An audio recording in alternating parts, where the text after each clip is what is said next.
but life's full of banter, Celtic moments like that, and moments that make you feel very humble, where your humility does kick in, and you're just like, wow, and I think you share a lot of them because of your love for the football club, and you're not going to believe this, because I said to my father that when Billy Connolly passes on, and they will make a film about his life, I said you were the man to play him. You'd have to dye your hair. No, that's why that was part of my audition. Absolutely. It's either Billy Connolly or Rod Stewart. Either one. There you go. Here, I'm going to pull something down just because I'm up. So my nephew gave me this.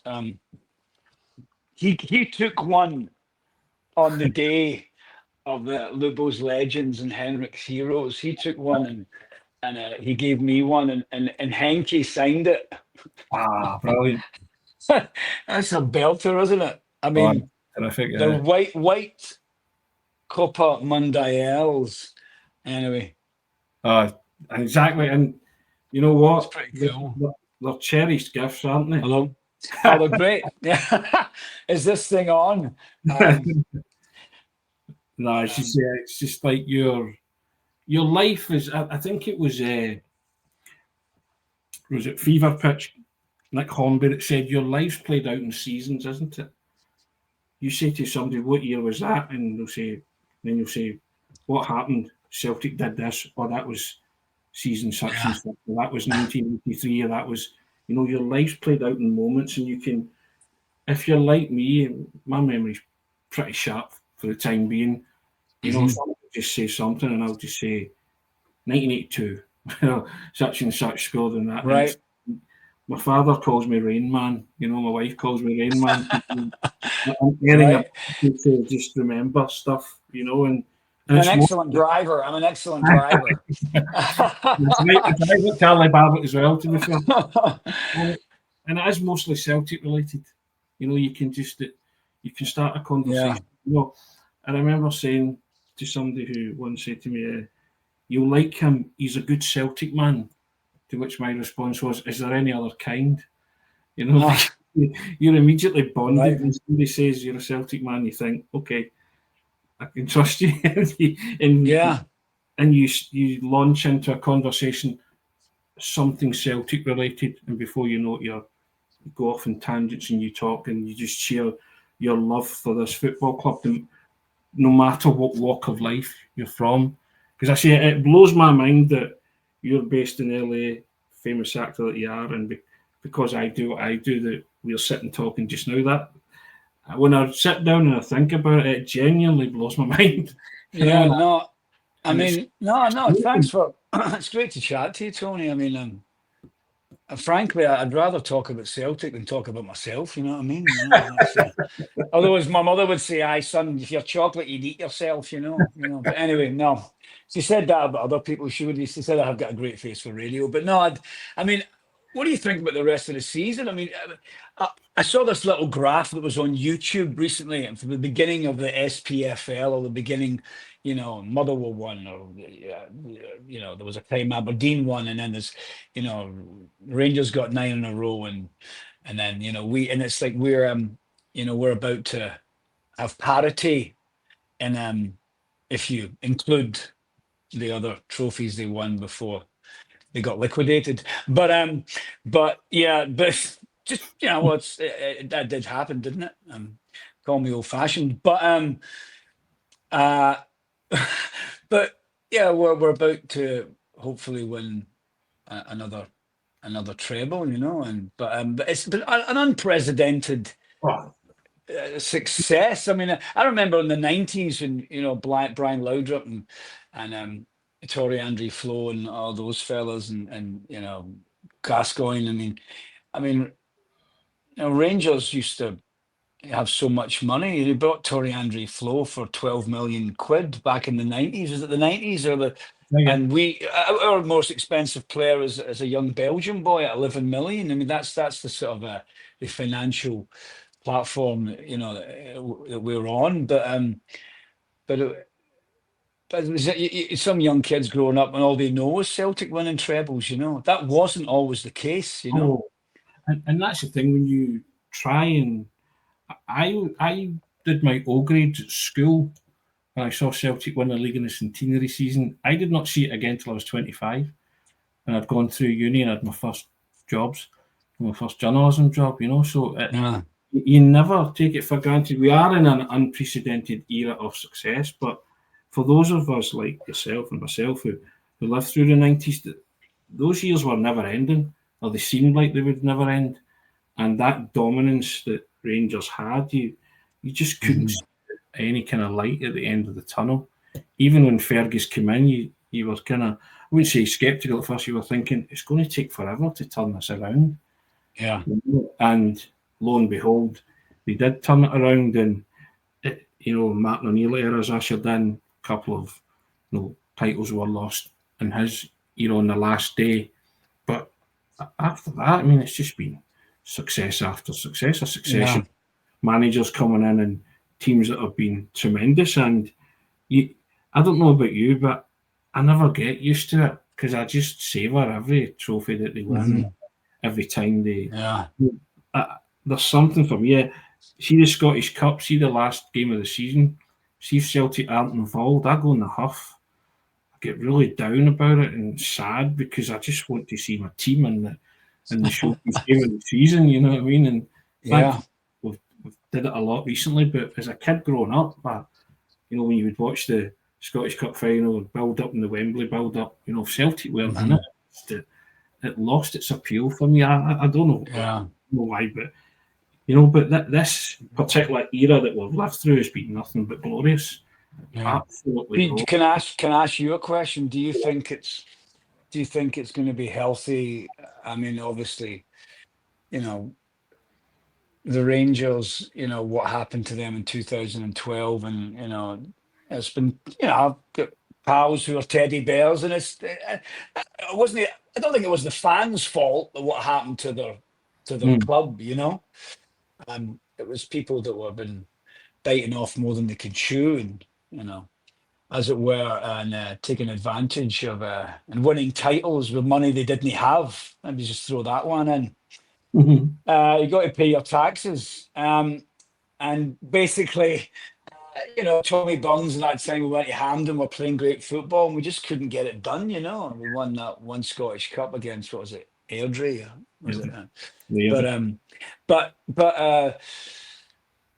do you think it's healthy that Rangers, maybe they've got this conglomerate coming in the 49s? Do you think it's going to be healthy that they're going to be back in the fray, back in the game? I think we have to stay frosty, as it were, and we have to as I mentioned, it's good for the game to have that. I mean, I wish there was more Scottish teams that were like, the last time that another team outside the Celtic Rangers won the league was obviously Aberdeen, but it's just we're right next to the border of England, and the arguably the big, the Premiership is the biggest money maker on the planet, and then right next to it is our humble Scottish league, which we love, and we love our football as much as any country, as much as any football fan. Your team, whether you're a Falkirk fan or whatever, whoever you are, you're. But obviously, the financial disparity is gargantuan. There's just we just don't. I mean, I think when we played Bayern Munich and we were, seconds away from beating them in the Rhein Midden in the Allianz Arena. I mean, that's it. I mean, Harry Kane is worth more than our whole team, or so. But I just, I think, maybe it's good. It's good that, I mean, I don't know if the Rangers are going to be back financially, but I think it's probably good for Scottish football. But at the same time, I think Celtic have to be always evolving. Yes. I mean, if Liam Miller, this young Motherwell midfielder, is coming in, I mean, Callum McGregor's 31 or something now, I mean, he's been I mean, that man has never lost a final at Hampden Park. Touch wood. Keep it going. I mean, as a leader, as an example to men, Yeah, we missed him at the last derby there, but I mean, before him there was Scott Brown, incredible. But I think Celtic needs someone like that in the team. You know, he, as Sutton says, you know, he orchestrates the game. You Yeah, know, from back to front, he inspires. You know, when he was missing, you know, who's making that team talk, Tony? You know, and I think that's not a concern, but it's definitely something that yeah. he's. I mean, he's an incredible footballer. He scored what 7, 8 goals this season. A lot of them from outside the box. You know, you want to get him back fit. We've missed our Portuguese boy as well. I mean, Yeah, not having um what's his name? I've forgotten his name. It's what's his name again? Our Portuguese boy. He's been out for a while. Midfielder. Paulo Bernardo. Paulo Bernardo. So pardon, sorry, brain fart. So he's. I mean, we've missed him. You know, I Yeah. think as well. You know, and um, What you're saying but there, if there is a resurgence in Rangers, that will keep Celtic evolving, and that's what I yeah, want. Because if yeah, no, there's a response from Rangers, then for every action there's an opposite and equal reaction. So Celtic have indeed, to yeah, react to that, and I wouldn't yeah. want them to stand still.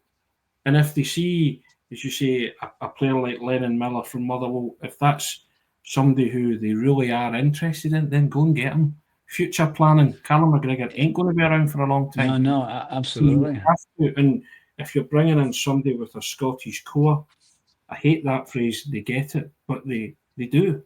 Yeah. They get it slightly more than other Well, we guys. do. I mean, we do have to think three steps ahead. You know, I mean, you have to always be your finger Mine, on the pulse. yeah, What's you know who's cut the ins and outs. I know it's sort of our model, as we call it.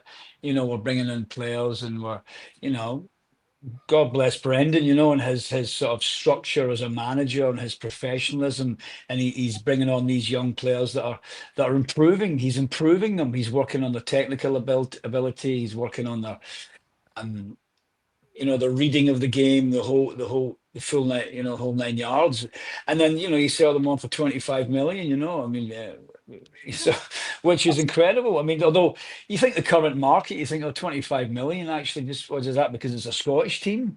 When that, you know, I mean, we talked about this before on these sort of on these sets. Why isn't he worth 40 million? I mean, God, that young Greek winger who tore Scotland apart at Hampden and was doing the same over in Greece. That kid's worth 40 million and he's 17 years old, you know. I mean, yeah. it's just the I think it's just incredible. it's the geography of your league. You know, yeah, Yeah.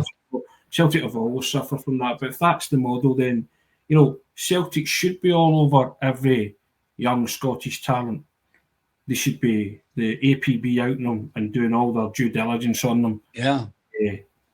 ad infinitum, as well as bringing in, as you say, guys like Arnott Engels for £11 million and all that. So I'm all Mhm. for that, but I do welcome something happening with Rangers, you know, because I think Yeah, no, it has it'll to. sharpen our senses and not let us, you know, rest in our laurels and get lazy and think that it's a Mhm. foregone conclusion.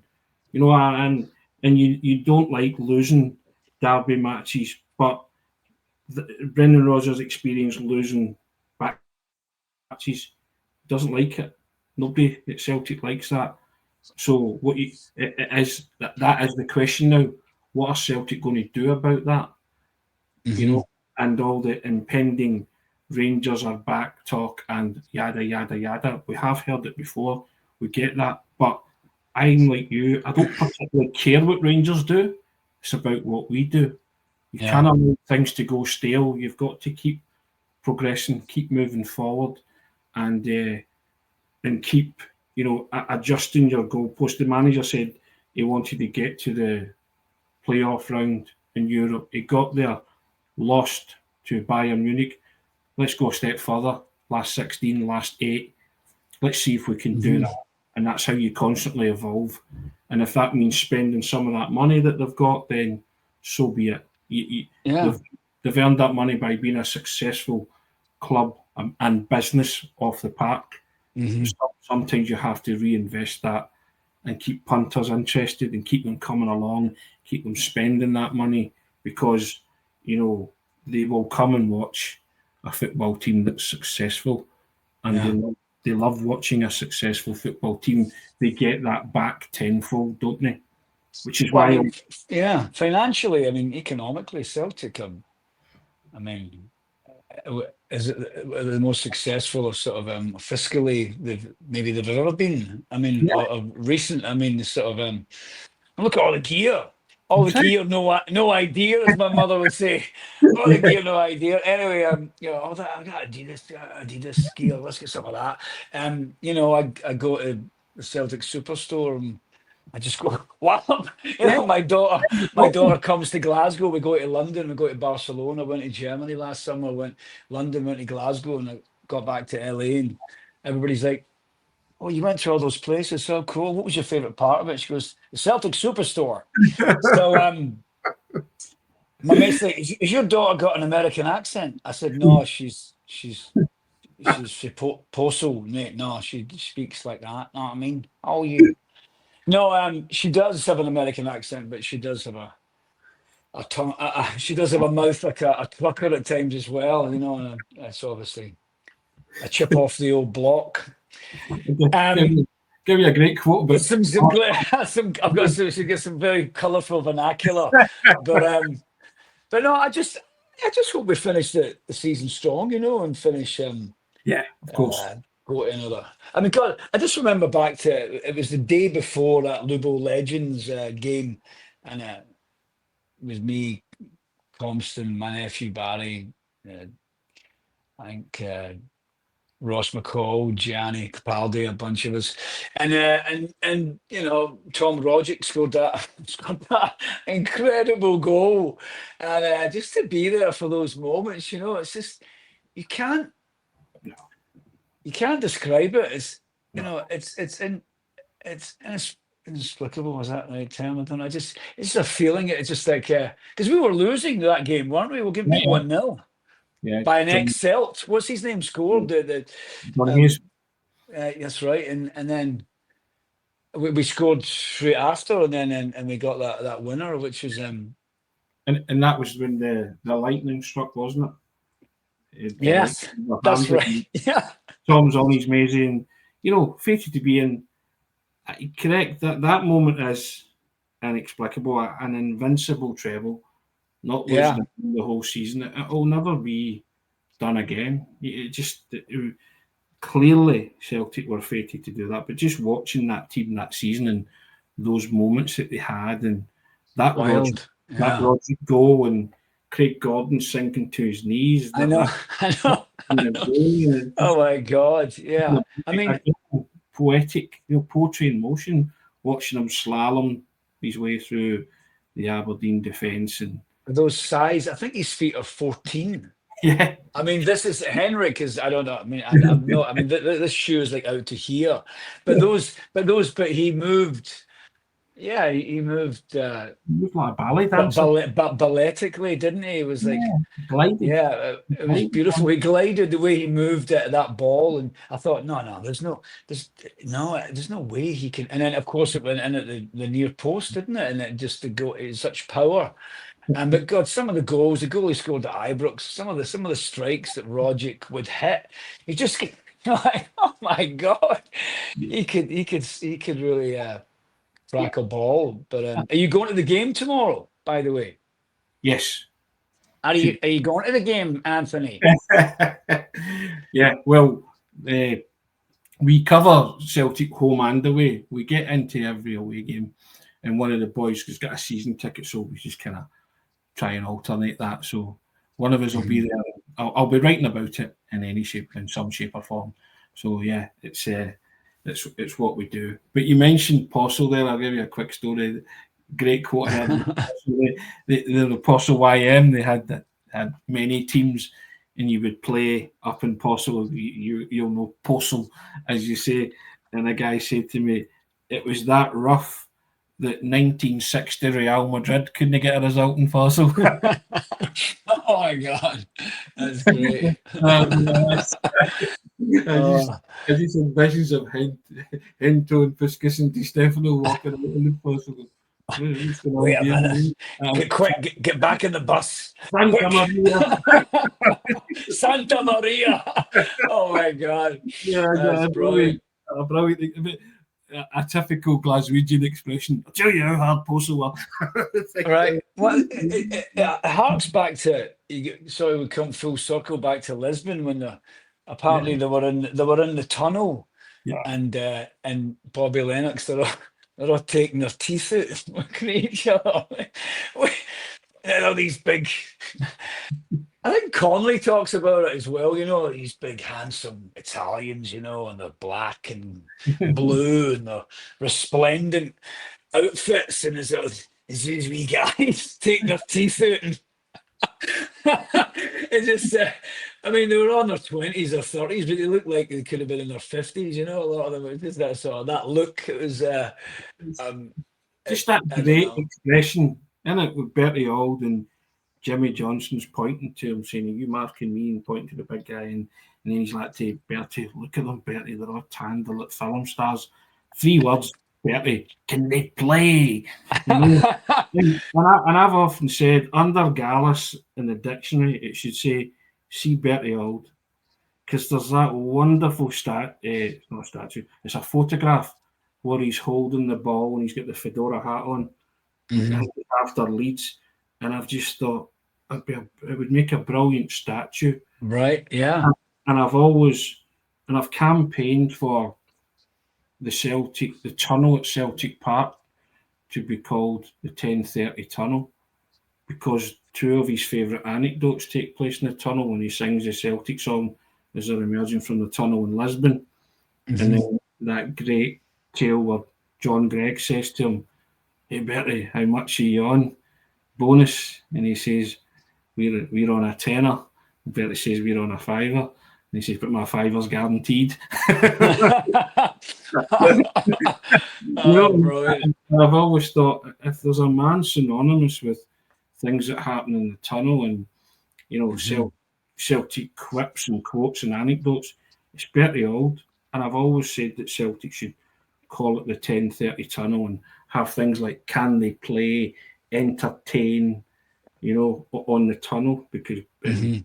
in the words to the Celtic song, because Bertie started it and going up the tunnel in Lisbon. And I just think that would be a fine kind of, you know, Yeah. a fine way to commemorate Well, somebody like that. homage to the great man. Yeah. That's the word I was looking for. The That'd be homage cool. Yeah. would be great, and Um. Yeah, that's because cool. we've grown up with that kind of stuff, and it never leaves you. It's just like, I was fortunate to get to know him, and he was like a raconteur. He was.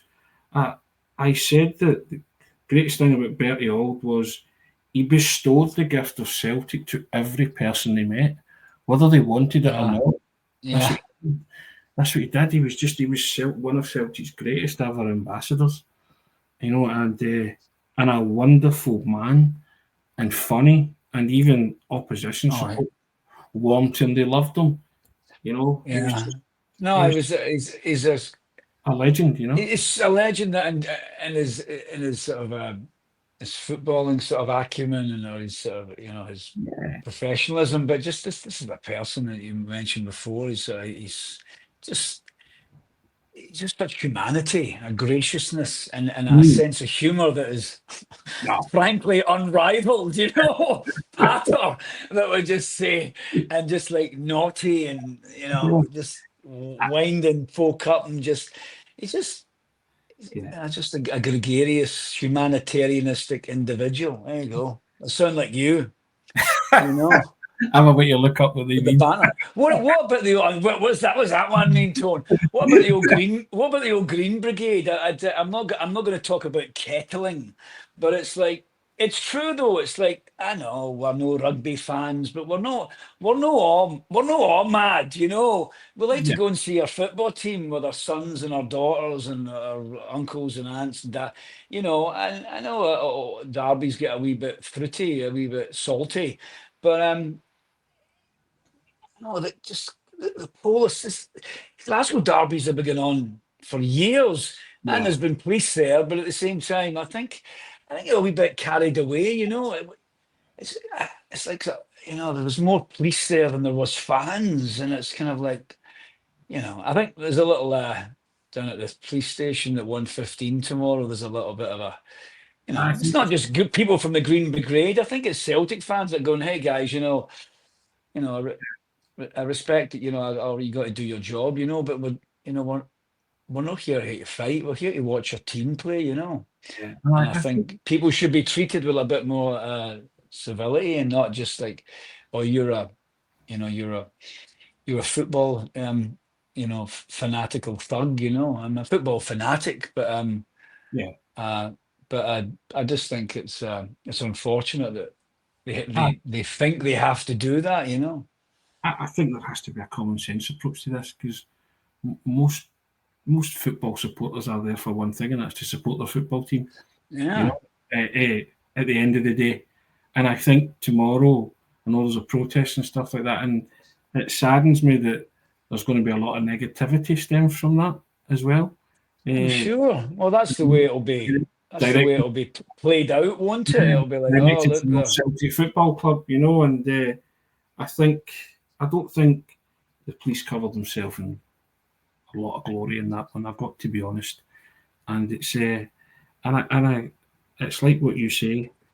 Yeah, there are groups of supporters who, let's call them militant, shall we say, and and they bring their politics to football stadiums. You can argue the toss whether it belongs in there or not.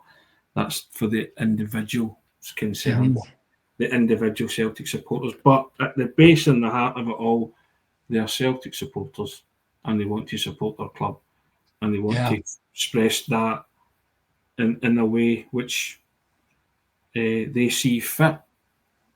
So I've no problem with that, but it seems to be causing problems to law and order. And when you treat you use the word kettling, but when you do that to supporters, then I guess I said it earlier, for every action there's an equal and opposite reaction, and I think that's what we're seeing now in terms of the Green Brigade and other groups who are coming in for this, heavy-handed treatment from the police, isn't it? And somewhat. it's unpalatable to me, Tony, because I think at the base of it all, as I said, is they're a football supporter. They want to support their football club. To my knowledge, I can't imagine what it was like. I think they kept people like for 5 hours. I don't To my know if you've ever seen that film Assault on Precinct 13, but yeah. I'm kidding, obviously, but I'm sure. I just hope when they go to the, it's going to be like, hey, see it as a bit more respect. We're just football fans, and I get it. As you say, there's there's sort of a lot of fans that have their political views, and that's yeah. You mentioned that's everybody's each to their own. But I just hope it's a peaceful protest and everybody gets their message across. And I mean, I do think that as a Celtic fan, that there has to be more transparency or more communication between the Celtic fan base sometimes and the club. Of course. I mean, not having like a, not having like a Celtic sort of the flags and all that, and the Green Brigade end at the Glasgow Derby, the Celtic Rangers game, they weren't allowed one apparently, which that takes away from the colour. Maybe okay, Celtic, or they want to know what you're going to do, or can you tell us what you're going to do before you do it? Just to say, oh, that's okay. Maybe if there was some communication based, unless what they were going to do was a little bit fruity and or a little bit political or a little bit something towards our Glasgow neighbours who were 2,500 of them in the corner for the first time in many a year. But they started that. But it's unfortunate, because Lee Griffith time that they beat them. A certain Frenchman, 10 men Celtic scored that goal, and it was like, Rangers fans, the club, whatever, they that was tough. I'm sure it was tough for them. They couldn't take it. Celtic were running riot, and but whatever you think about their decision, and we were, we did the same because then there was no fans. Some Celtic fans are like, yeah, we don't want them back, or they don't want us back. But I've said it before, football is tribalism. There's nothing like I think when Steven Gerrard was here, well, apart from the fact it was the COVID Cup, but there was nobody in the stadiums, there was no pressure on them. But when I don't think Gerrard or some managers went to a Celtic Rangers game when there was rival fans there. What's Yeah. the point in that? My What did thought- Jock Stein say? What did Jock Stein say? It's football. It is nothing without fans, and I'm talking rival fans. Yeah. Because I know we go, your pals, I've got Celtic pals, Rangers pals, great, brilliant, aye. But you go there for 90 minutes or however long it may be, and you get into it. You can say, you can shout, you can whatever you do. As long as you're not throwing anything or hurting anybody, that's fine. And for me, going to those games, Craig, I was at Celtic Park when they won the league. The guy fell off the top tier. Yeah. Yeah. Mr. Dallas, unfortunately, got hit by a coin, bleeding, men sent off, carnage. I was at that game. That was horrific. Yeah. Exactly. That was one of the. I mean, that was like coming into your own backyard and winning the league. I think they won 3-0. Don't mean to remind anybody of that, but you got to take those in the chin. But it was horrific. Absolutely. My thoughts are all That was unbelievable. Those moments. And you see, you kind of omit them from your mind. I'm like, no, you don't. I remember it. I remember the good times, but there's a few bad ones as well. But so my point being, look at when they play in Europe teams. The Fenerbahce fans came to Ibrox, or the Munich, Bayern fans came to Celtic Park. It's so much better when there's fans. Not sure what it's going to be like now that the Celtic, we'll have 2,500 going to Ibrox. I wonder if there'll be, because I mean, to be honest, I think it's absurd. Rangers fans or Celtic fans, whatever you want to call it, I think the Rangers fans had to be in the stadium by 10 o'clock. Yeah. I frankly think that's preposterous. Oh, it's outrageous, isn't it? And I'm sure the Rangers fans as well are like, what's that? What's that all about? Listen, sadly, all's well that ends well for them. But at the same time, if I was going to Ibrox and the last Glasgow derby of the season, you got to be in there. It's kind of wild. And Celtic have spent a lot of money on the nets or whatever they had, or the security for the outside for other, and I'm sure maybe Rangers hopefully have done the same, but it just seems a bit overkill, really. They're football fans. I get it. It's the old Glasgow derby, and we've got a fierce rivalry, but we're not going to war. Maybe others might disagree with that last statement, but my thoughts are always the same on this, Tony. There is more to unite than divide football fans. The colour of jersey just changes, or the colour of your scarf may change, but at the end of the day, you're having a fervour and a passion for your football team. You're watching your football team, and of course you want them to win, and you always want them to win derby matches, and that's what it's all about for me. You have to have a contingent of away supporters at each other's ground. That's what adds to the spectacle. You have to have rivalry. You said it there, that wonderful phrase from Jock Stein, football without the fans is nothing. It is nothing. The COVID season told you that. And the derby has lost its unique selling point for a while. With people say they don't want Rangers fans inside Parkhead. Each to their own on that, but it's not something that I have any truck with. I want away supporters on the ground, and I would want a big contingent. I would want it to get back to the Celtic fans getting the whole Broomlin end because I think that's a wonderful Oh spectacle. my God, yeah, it's incredible. And the Rangers fans getting the 7,000. I mean, like the joy and the pain, It's like, when we scored, or Rangers scored at Celtic Park, and we scored there, and then the silence. All right. All the other fans are outside jumping about the bars and pubs or at homes, whatever. But you look at that 3-each game League Cup final. That was insane.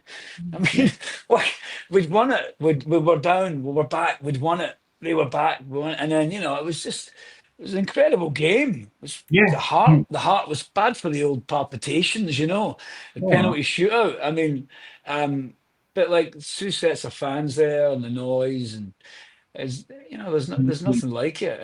And but getting back to losing 3 goals against Rangers. I mean, it's we're getting into double figures now. It's like, oh, we're playing Rangers. We're gonna ship another 3 goals. Ibrox, Celtic Park, Hampden. What's next? I think that's a situation we have to address that, Anthony. We do. we address it toot sweet. I think. Well, that's something that doesn't sit well with you, does it? That they have managed to score 3 goals on. I think it's 4 of that. They scored. They scored with Clermont at Ibrox. Clermont, and then again with cup final.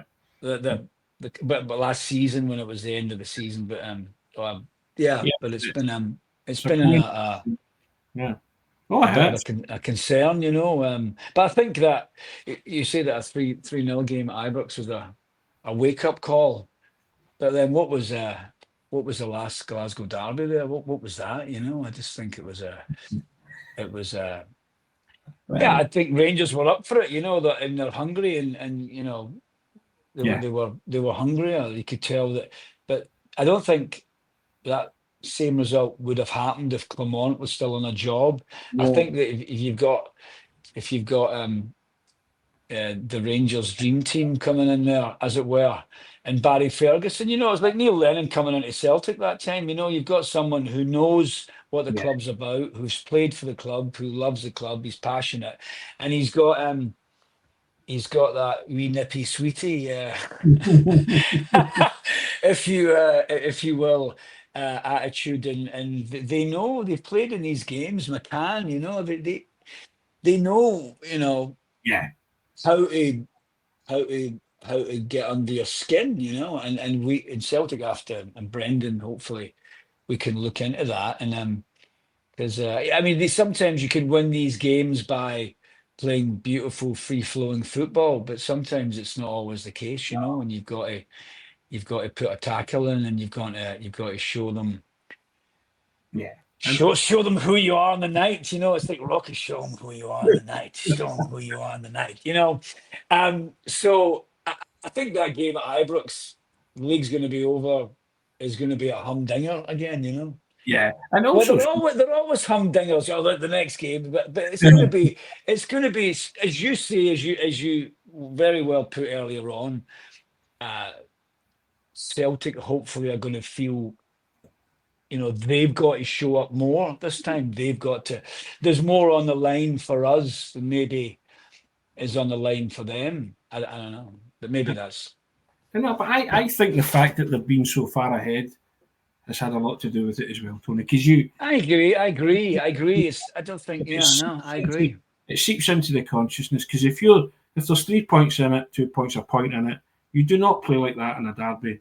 When you're 13 and 16 ahead. There is a mindset where you think we can take a dump. Doesn't really matter. It's not going to really affect things.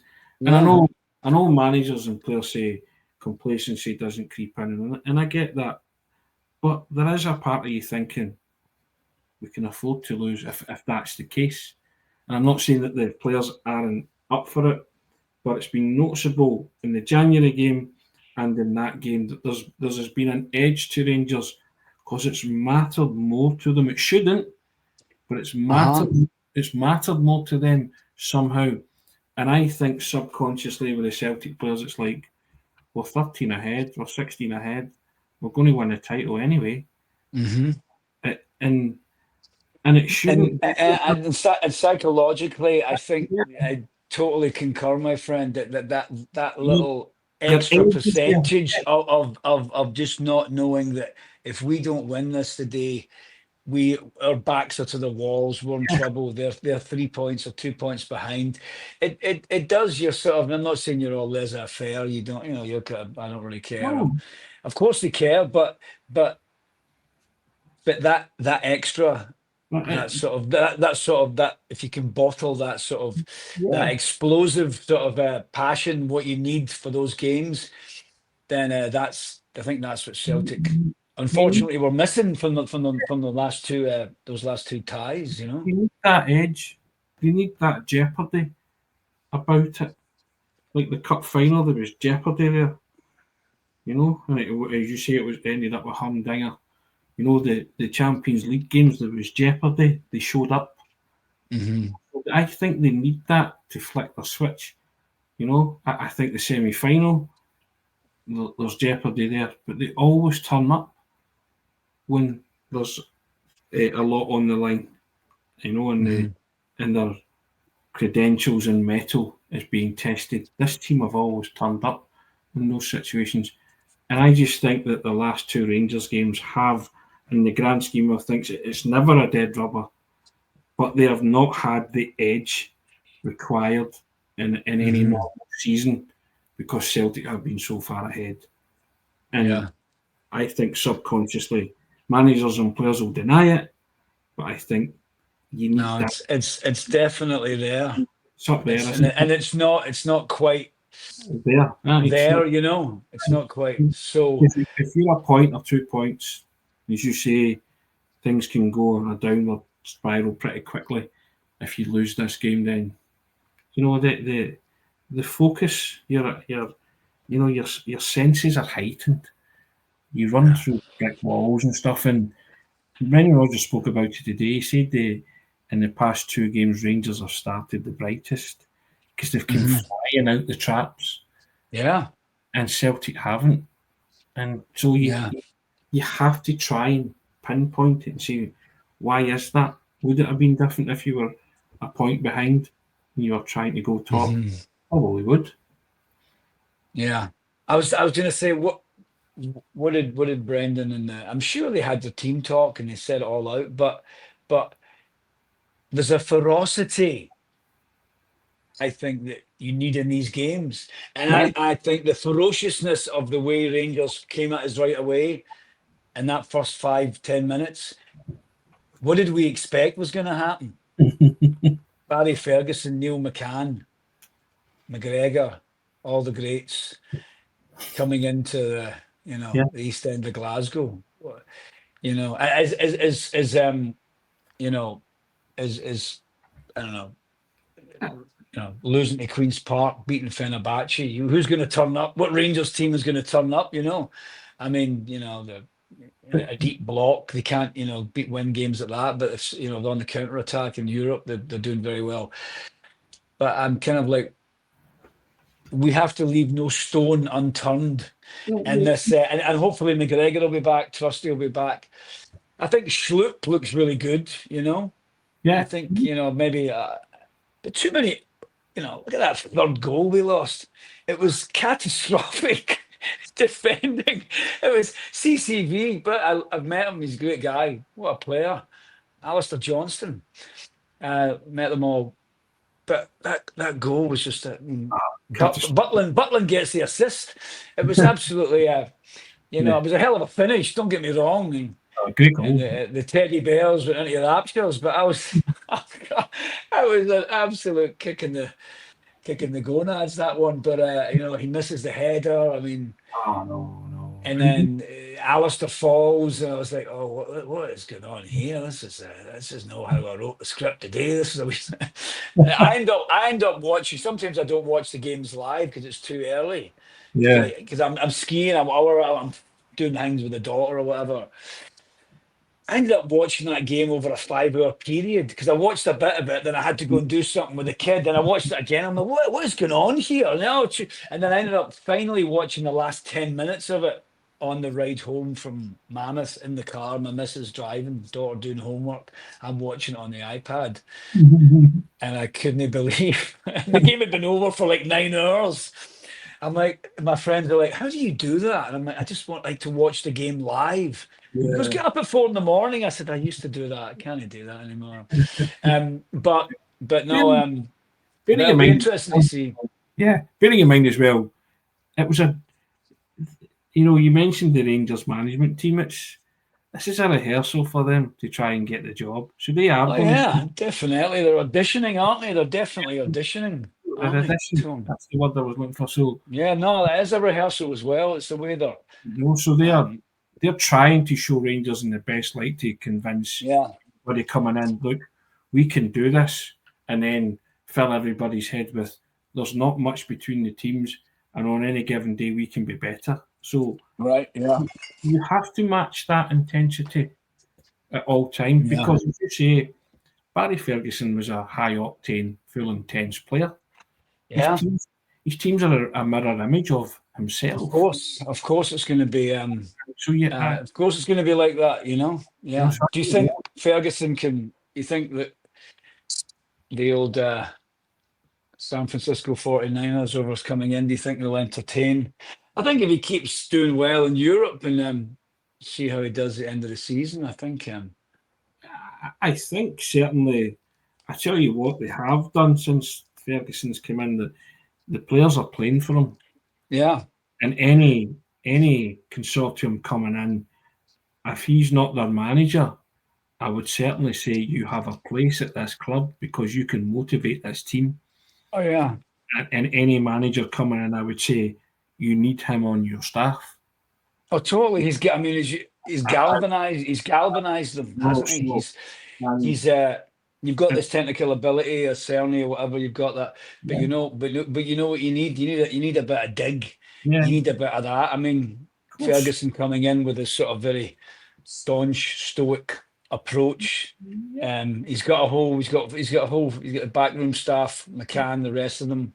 you He's know, coming in and they're like, this is what it's like to play for Rangers. And he's probably, giving them a bit of kudos for the performances, but at the same time, you know, and you he's lit a fire. He's lit a fire under them. He has lit a fire, and you wonder how far he can take that though.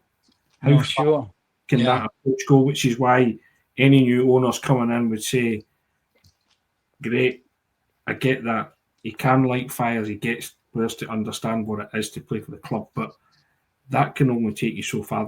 There has to be at some point a master tactician, this and that, yeah, and the thing. A great man motivator. Somebody who's calm under pressure. Somebody who's great at speaking to the media. I'll like the man over the other side of the city who's just adept at all those things. And to me, and it's a hill I'll die on, as I've said before, he is an elite level manager.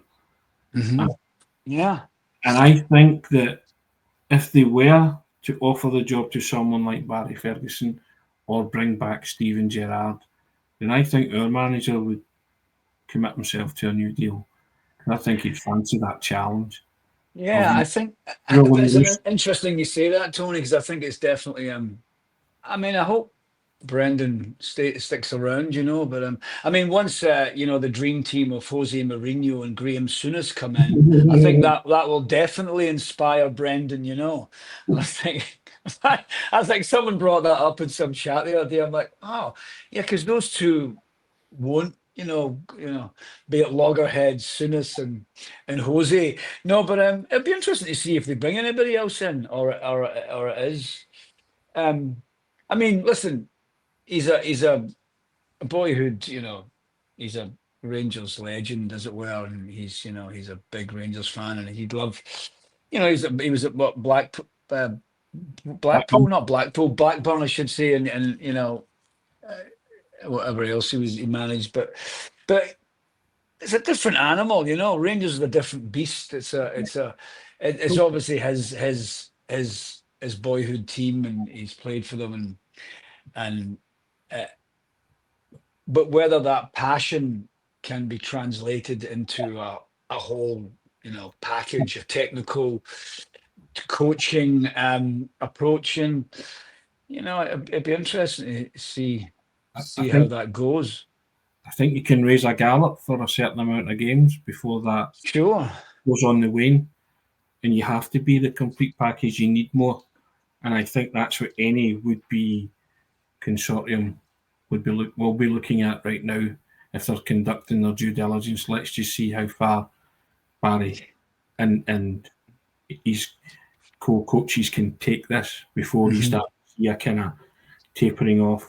Because it's an interesting one, because they are at this minute in time, on the evidence of their addition so far, you would be inclined to say there has to be a role for them in Yeah.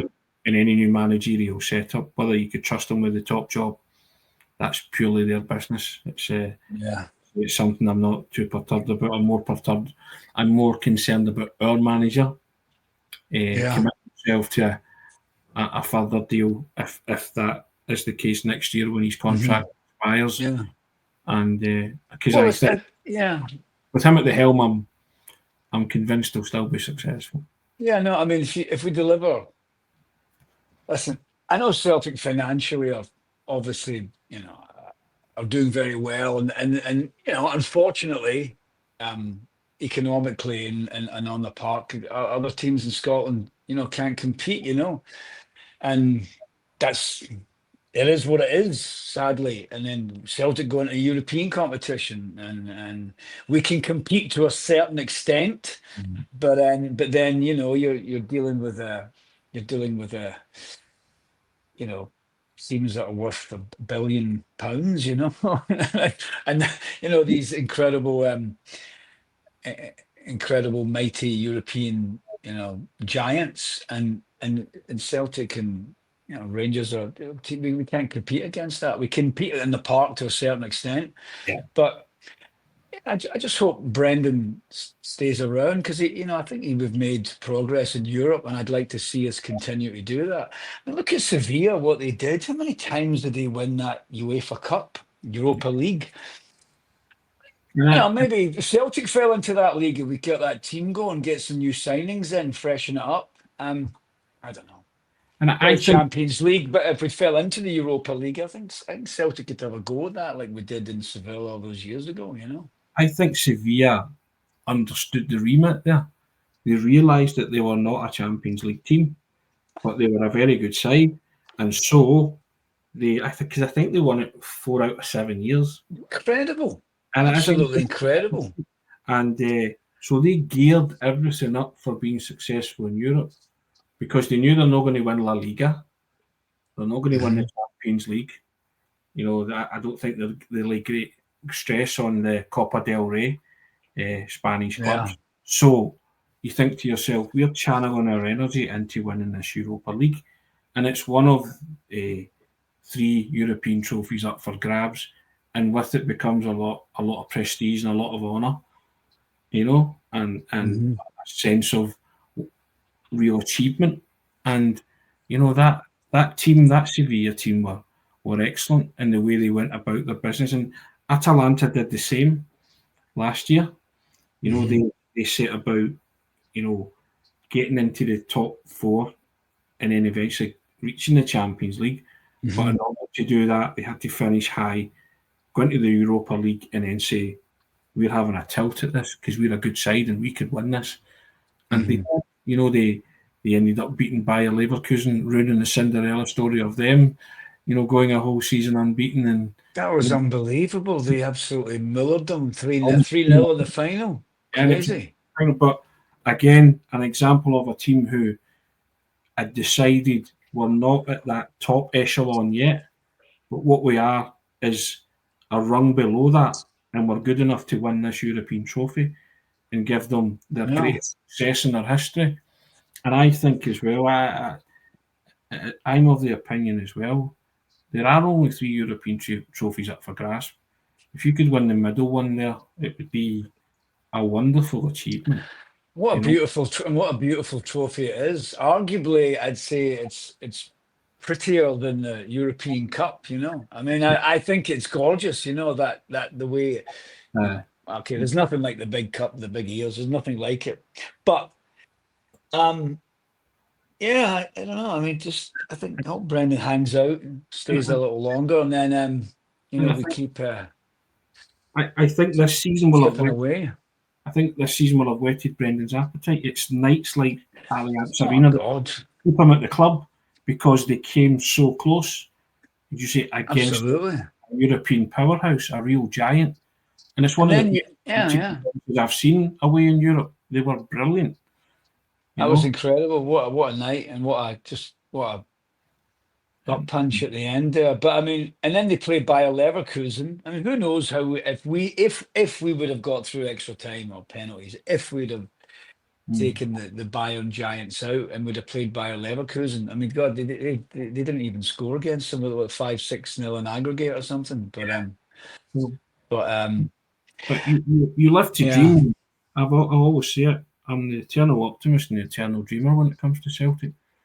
And no, absolutely. And nobody Always. will ever tell me that those days won't come back. Might not come back in my lifetime, but Right.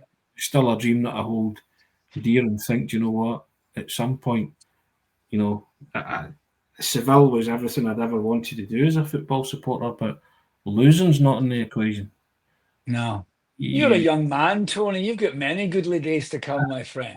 I'm 52. I'm 3 years younger than you, so there you go. But hope springs eternal. That's all you want for your football club. You just want to see it being successful, and you want to see it being successful both domestically and in Europe. And I don't think for a club of Celtic stature and calibre, that's too much to ask. Especially, as you say, when they're at the richest that they've ever been in their history in terms of the business model. So, and a manager who, you trust.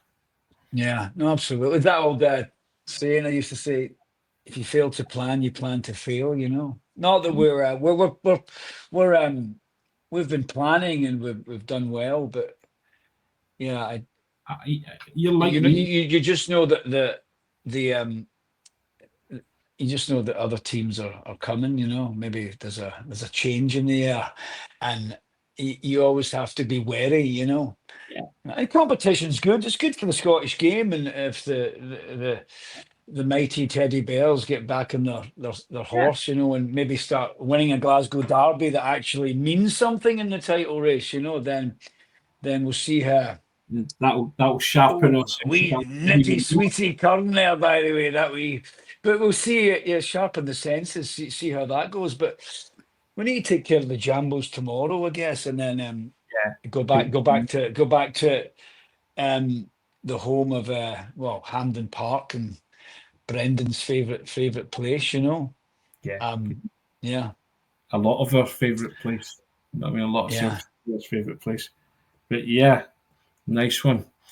That's been 2 hours, my friend. I know, we've been chatting away like we're still a couple of pints here, sitting here. Like my wife's like, "Where are you? What you doing?" I said, "Me and Tony boy have been doing we've taken the blue pill or the red pill. We're taking the green pill, and we're doing the green Celtic rabbit hole." But it's been great chatting to you, Tone. I hope you can edit this into like 7 minutes, and hopefully some poor bastard will watch it.